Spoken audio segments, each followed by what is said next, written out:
Assalamu alaikum student mathematics 4024. Welcome to Maths Guru. Student, one more question on vectors, and this time the question is of 5 marks.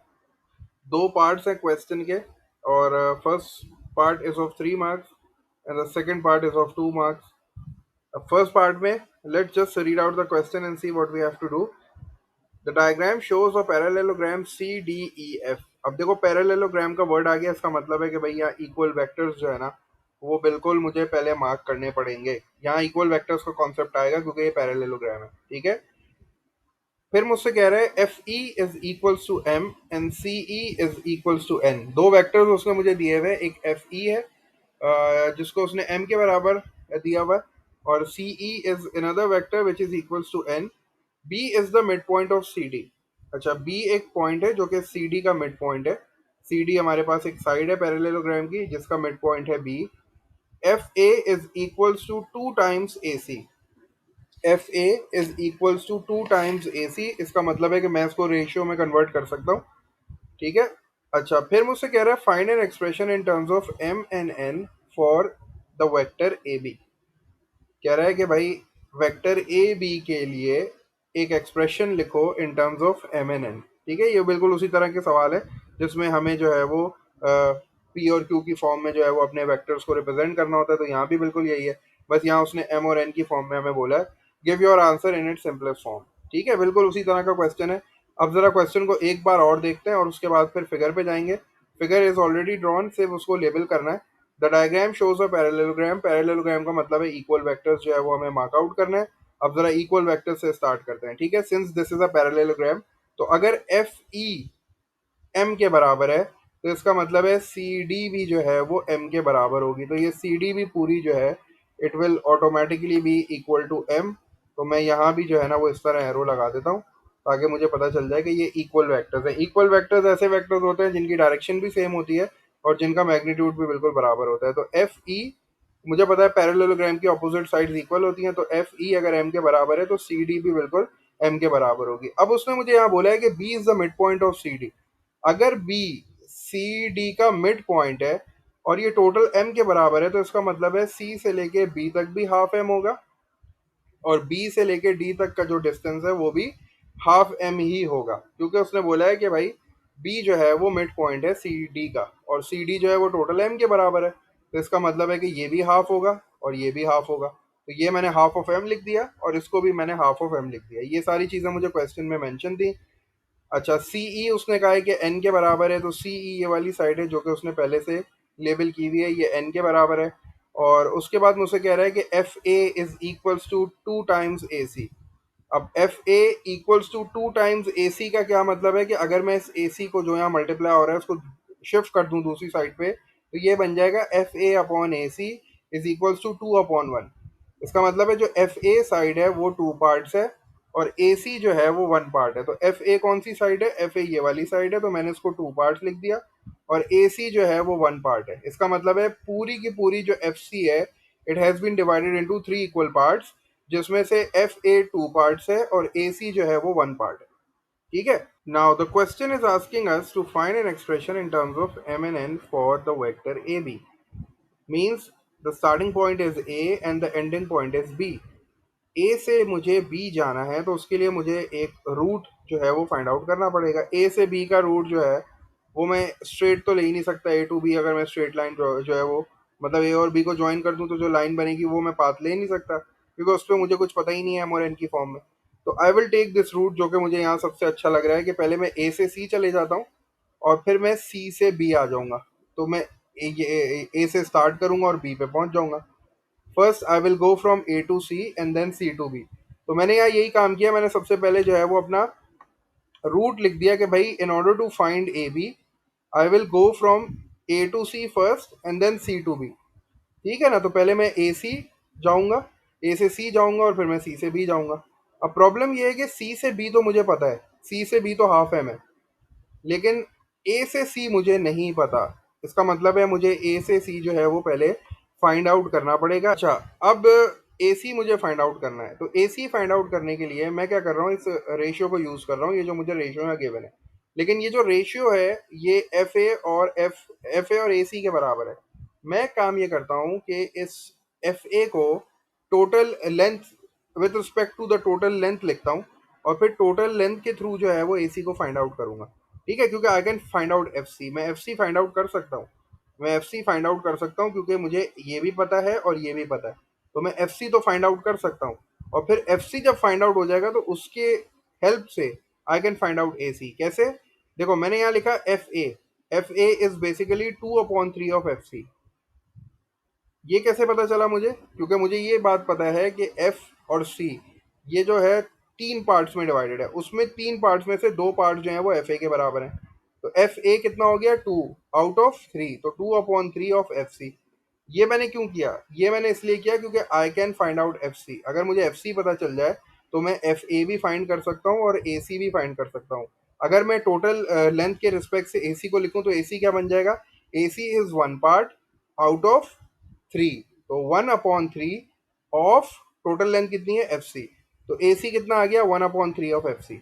अब अगला question ये है कि what is F C. F C कैसे find करूंगा? तो F C मैं बहुत आसानी से फाइंड कर सकता हूँ। अगर मुझे एफ से सी जाना है तो I will go from F two E first. पहले मैं एफ से ई जाऊंगा और फिर मैं ई से सी जाऊंगा, तो मैं एफ सी जो है वो फाइंड आउट कर सकता हूँ।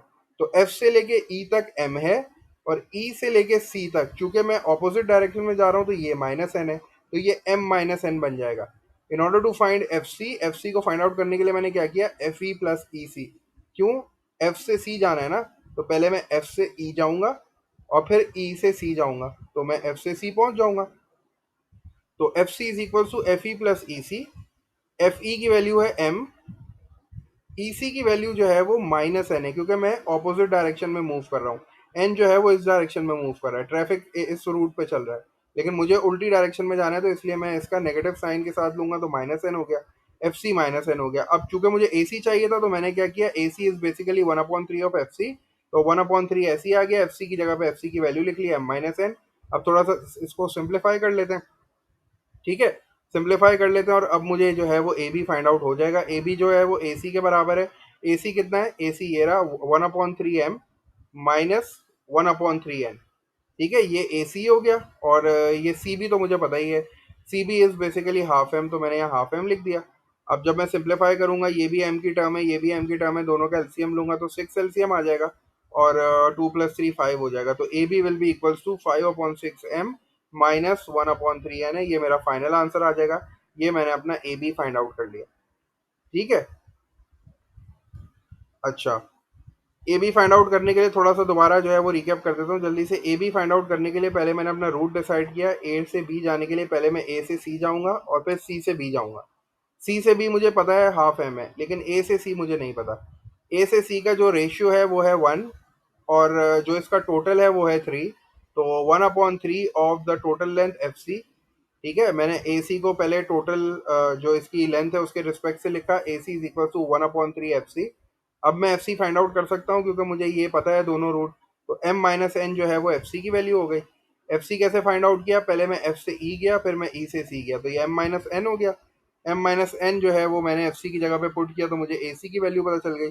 और फिर मैंने जो है वो अपने रूट पे, since I have to find A B, तो ए सी की जगह पे ए सी की वैल्यू डाली, सी बी की जगह पे सी बी की वैल्यू डाली, सिंप्लीफाई किया तो 5/6 एम माइनस 1/3 आ गया। एन। अच्छा, सेकंड पार्ट जो है ना वो इससे रिलेटेड नहीं है। सेकंड पार्ट में उससे कह रहा है कि जी एच एक वेक्टर है जो कि 5/6 2p प्लस क्यू के बराबर है, और जे के एक और वेक्टर है जो कि 5/18 और 2p प्लस क्यू के बराबर है। अच्छा, यहाँ भी 2p प्लस क्यू नज़र आ रहा है मुझे, और यहाँ भी 2p प्लस क्यू नज़र आ रहा है। मतलब यहाँ और यहाँ दोनों समझो वेक्टर p और q यहाँ भी हैं, वेक्टर p और q यहाँ भी हैं। ठीक है, अच्छा। फिर मुझसे कह रहा है right down 2 facts about vectors G H and J K. अच्छा, तो 2 फैक्ट्स बताने हैं और 2 मार्क का क्वेश्चन है ये, तो 1 मार्क का एक फैक्ट हो गया। तो अब चूंकि हमने ये पहले ही हमने आइडेंटिफाई कर लिया कि 2p प्लस क्यू यहाँ भी है, 2p प्लस क्यू यहाँ भी है, इसका मतलब है कि वेरिएबल्स जो हैं वो दोनों सेम है दोनों साइड पे। इसका मतलब है कि ये दोनों वेक्टर्स जो हैं ये पैरेलल है। ये भी 2p प्लस क्यू की डायरेक्शन में मूव कर रहा है, ये भी 2p प्लस क्यू की डायरेक्शन में मूव कर रहा है। इसका मतलब है ये दोनों पैरेलल वेक्टर्स हैं, तो पैरेलल मैंने लिख दिया, इसका मुझे 1 मार्क मिल जाएगा।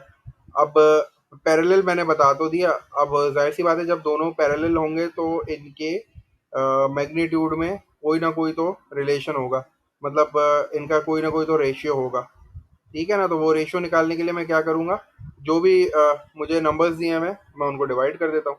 तो 5/6 डिवाइडेड बाय 5/18 कर देता हूँ, तो मुझे पता चल जाएगा कि हाँ भाई इनका रेशियो क्या है, क्योंकि 2p+q और 2p+q तो सेम ही है ना। अगर मैं इन दोनों को डिवाइड भी करूंगा तो 2p+q से 2p+q जो है वो कैंसिल आउट हो जाएगा, और फिर क्या बच जाएगा, 5/6 डिवाइड बाय 5/8। तो मैंने सिंपल ऐसे ही किया, 5/6 डिवाइड बाय 5/8। इस डिवीजन का साइन को मल्टीप्लिकेशन में चेंज किया, 5 से 5 कैंसिल हो गया, 6 टाइम्स 1 इज 6, 6 टाइम्स 3 इज 18, तो इसका मतलब है कि 3 आ गया।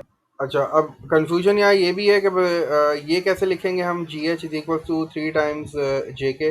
देखो, एक चीज़ को रियलाइज़ करो कि मैंने यहाँ 5/6 पहले लिखा है, इसका मतलब है कि मैंने जो है, इस तरह समझो कि मैंने जो है वो जी एच को, I have divided ji H मैंने जो है वो ऊपर रखा है, और फिर मैंने इसको किससे डिवाइड किया है, जे के से, ठीक है। और इसका जो आंसर आया है वो किसके बराबर आया है, वो 3 के बराबर आया है, ऐसे ही है ना। तो मैं इसको सिंपल वर्ड्स में इस तरह लिख सकता हूँ, जो मैंने काम किया, मैंने क्या किया, जे एच को ऊपर रखा क्योंकि जे एच पहले, और उसको मैंने डिवाइड किया जे के से, तो उसका आंसर आया 3। तो अब यहाँ जे के डिवाइड हो रहा है, वहां जाके क्या हो जाएगा, मल्टीप्लाई हो जाएगा। तो आप ऐसे लिख सकते हो ना, G H is equal to 3 times J K, तो इसका आपको 1 मार्क मिल जाएगा। आप ये भी लिख देते ना, तो इसका भी आपको 1 मार्क पूरा मिल जाता। ये और ये दोनों एक ही चीज़ है, ठीक है। इसको भी सिंप्लीफाई कर लो, यहाँ जे के है वहाँ भेज दो दूसरी साइड पे, तो ये इसी तरह बन जाएगा। तो ये इस तरह के क्वेश्चंस भी आपके पास आते हैं। हमने क्लास में भी जब ये क्वेश्चंस किए थे, तो मैंने उसमें कहा था कि भाई वेक्टर्स को समटाइम्स आपको उसके बारे में कुछ लिखना भी पड़ जाता है, कुछ फैक्ट्स लिखने पड़ जाते हैं। तो ये जो पैरेलल का कॉन्सेप्ट होता है ना, तो ये इसको अच्छी तरीके से समझ लेना। बस पैरेलल का कॉन्सेप्ट यही है कि वेरिएबल्स देखना, अगर कोई सेम वेरिएबल आपको नजर आ रहे हैं, जैसे यहाँ भी बिल्कुल सेम वेरिएबल नजर आ रहे हैं, 2p+q 2p+q, उसका मतलब है कि दोनों वेक्टर्स जो है ना वो बिल्कुल पैरेलल है, ठीक है। तो बस ये एक चीज़ हो गई, तो पैरेलल लिखने का आपको 1 नंबर मिल गया। और फिर ये है कि दोनों को डिवाइड करके देख लेना भाई कोई रेशियो आ जाएगा। तो जब मैंने दोनों को डिवाइड किया तो आंसर 3 आ रहा था, तो आप इसको ऐसे भी लिख सकते हो, यहाँ भी आपको 1 मार्क मिल जाएगा। लेकिन अगर थोड़ा और इसको जो है वो सिंप्लीफाई करना है, तो जेके को यहाँ शिफ्ट कर दो, तो G H will be equal to 3 times J K, इसका आपको पूरा 1 नंबर मिल जाएगा। तो ये थोड़ा सा क्वेश्चन था, थोड़ा सा डिफरेंट क्वेश्चन था ये। आई होप ये तुम लोगों को समझ में आया होगा। इंशाल्लाह मैं और भी ट्राई करूंगा इस तरह के क्वेश्चन तुम लोगों के साथ शेयर करूं, ठीक है। तो wish you guys all the best for your preparation, और stay tune to maths Guru for more videos and for more help.